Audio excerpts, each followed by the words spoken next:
Hi golfers, Nick here for Untitled Golf. It's Friday, so welcome to another lesson on golf tips. This week on Golf Tips, we're going to talk about the hip sway in the golf swing, where the hip should be at setup, why it's important to sway the hips in the right way in the golf swing.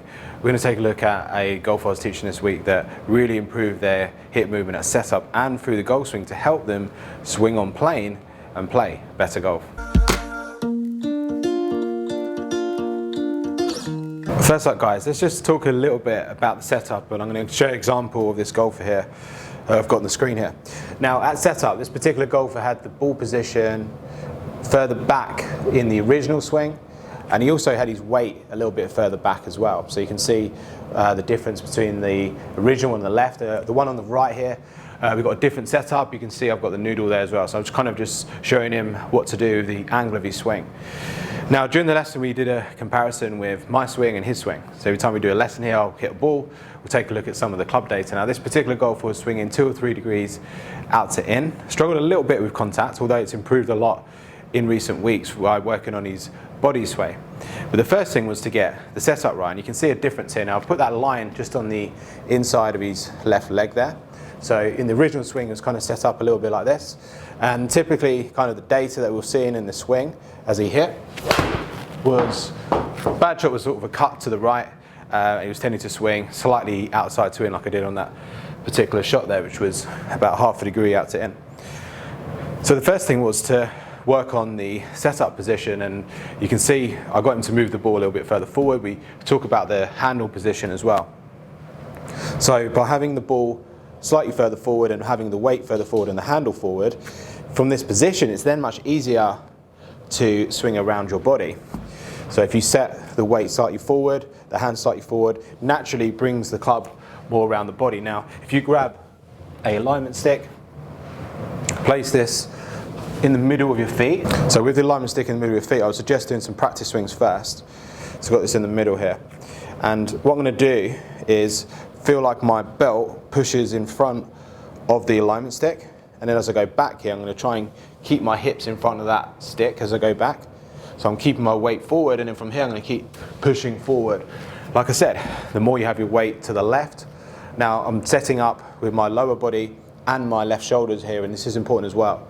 So my left shoulder's more in front, my hips are more in front, and as I swing back here I'm going to try and turn target side of the stick as much as I can.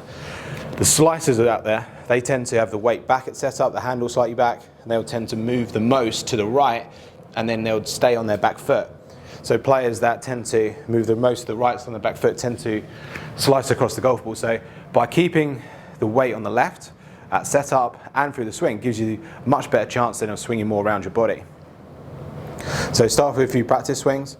Now from this position now I'm going to set my weight to the left, lower body, upper body, so my 2 centers of my shoulders and my hips in front of this stick. I'm going to try and keep them there in the swing, and then move through into the finish. So you can see that ball draws, and that moved the swing path there more into out. Now I exaggerated that a little bit just to show you guys there the difference in kind of the swing path. So that swing path there is about 6 or 7 degrees into out. So it makes a big difference just by setting the body weight at setup and then through the swing. So setup's important. Now best way to measure it is with a video, but this is a really good way if you're just outside on the range or even at home practicing, just to try and develop a feel for it. If you can video it, try and make sure you can see if you can have a line going up from the inside of your left leg, sort of going up just inside of the left shoulder. That's you having your weight on the left, turning in front side of the stick, then moving forward. That's going to help you swing around the body. If you take a look at this particular golfer's swing, you'll see the difference between his before and his after swing.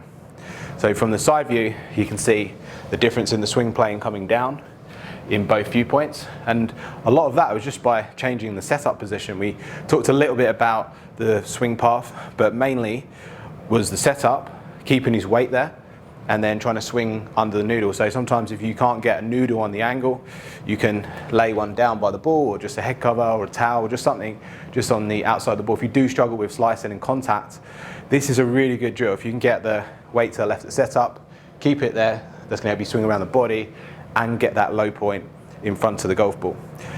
So hopefully this video helps guys. Very simple way of making better contact and swinging on plane just by setting the way it's set up and keeping it there throughout the swing. So thanks for watching, golfers. Hope you enjoyed the video. If you did, please give it a thumbs up, and I'll see you again next week for another video.